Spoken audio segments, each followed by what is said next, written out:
hearts beat to the city streets. We began to feel the fire. We rise like tall buildings as the chemicals they take us higher.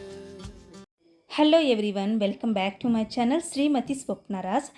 ఈరోజైతే నేను చాలా హ్యాపీగా ఈ వీడియోని start చేస్తున్నానండి. దానికి కారణం మీలో ఒకరు such a beautiful comment. Thank you so much అండి. నేను ఇంకా కామెంట్ పెట్టిన వాళ్ళకి రిప్లై ఇవ్వలేదు. డైరెక్ట్గా నా సంతోషాన్ని వీడియోలో షేర్ చేసుకోవాలి అనిపించింది. శ్రీలక్ష్మి శ్రీనికా అని ఉంది పేరు. చాలా థ్యాంక్స్ అండి. ఈ ఒక్క కామెంట్ ఎన్నిసార్లు చదువుకున్నానో.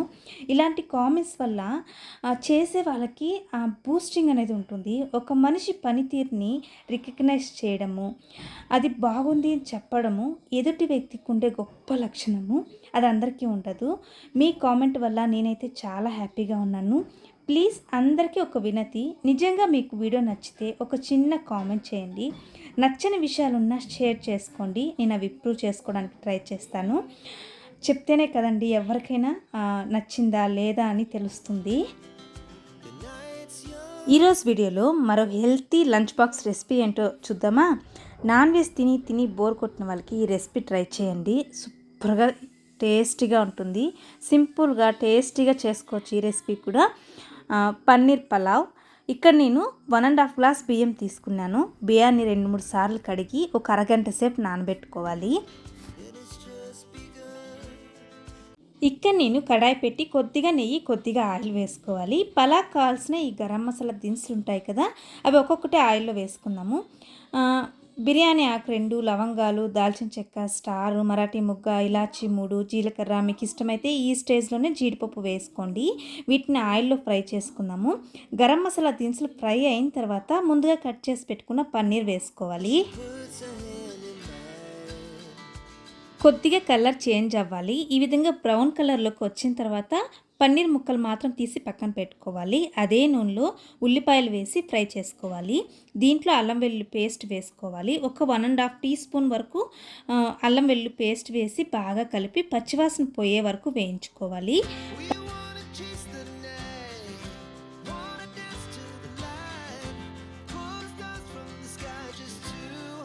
పచ్చివాసన పోయిన తర్వాత పసుపు, ఉప్పు, తగినంత కారం వేసి కలుపుకోవాలి.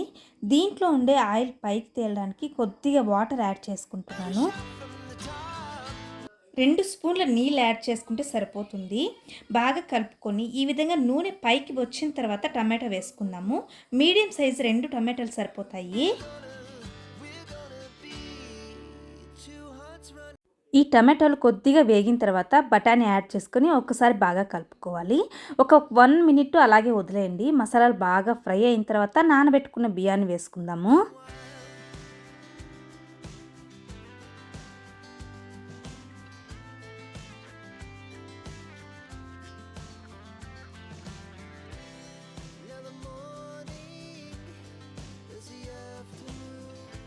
బియ్యంలో ఉన్న తడంతా పోయేంత వరకు ఈ మసాలాల్లో బియ్యాన్ని వేయించుకుందాము. ఫ్లేమ్ హైలో పెట్టుకొని బియ్యం విరగకుండా స్లోగా కలుపుకోవాలి. ఈ విధంగా కంప్లీట్గా తడంతా ఇమిరిపోయేదాకా అంతవరకు వేయించి దీంట్లో కొత్తిమీర, పుదీనాని యాడ్ చేసి ఒక్కసారి అంతా కలుపుకోవాలి.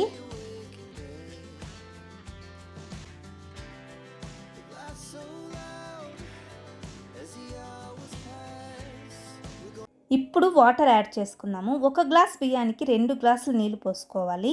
1.5 గ్లాస్ తీసుకున్నాను కాబట్టి 3 గ్లాసులు నీళ్ళు యాడ్ చేసుకుంటున్నాను.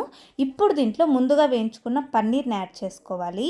ఫైనల్గా పచ్చిమిర్చి 3 తీసుకొని వాటిని చీలికలుగా చేసి వేసుకోవాలి. అంతా బాగా కలుపుకోవాలి.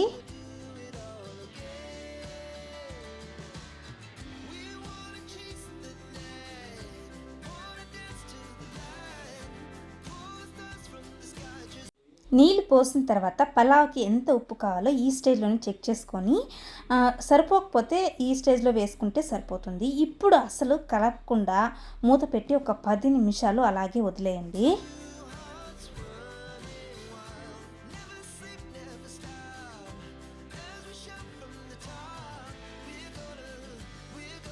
ఈ విధంగా 90% నీరు ఇమిరిన తర్వాత ఒక 5 నిమిషాలు సిమ్లోనే ఉడికించుకోవాలి.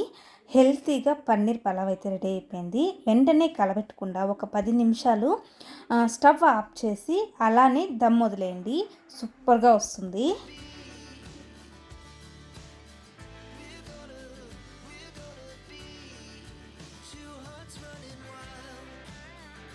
పన్నీర్తో చేసే ఏ రెసిపీ అయినా మా పాపకి చాలా ఇష్టము. వెజ్లో ఏం తింటావు అంటే ఫస్ట్ వచ్చే పేరు పన్నీర్ అనమాట. అంత ఇష్టంగా తింటుంది. లంచ్ అయితే రెడీ చేసేసాను. ఇక మార్నింగ్ బ్రేక్ఫాస్ట్కి నా స్టైల్లో గుడ్డు కారం దోశ, పల్లీల చట్నీ చేస్తున్నాను. ఎంత తొందరగా చేద్దాం అనుకున్నా హడావిడైపోతుంది ఒక్కొక్కసారి. మార్నింగ్ లేచినప్పటి నుండి పిల్లల్ని స్కూల్ పంపించేంత వరకు నా మైండ్, నా బాడీ వర్క్ చేస్తూనే ఉండాలి.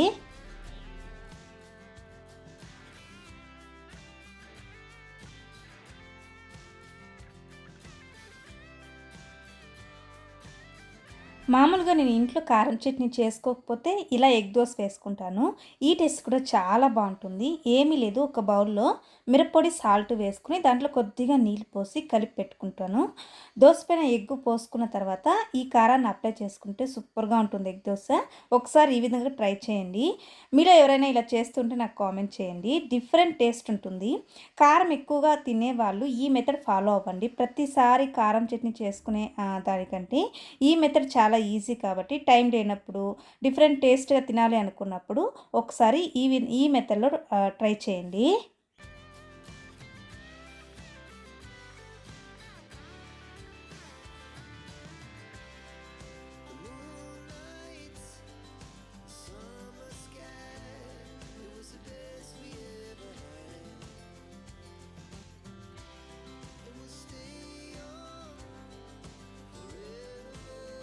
లంచ్ బాక్స్ అయితే రెడీ చేశాను.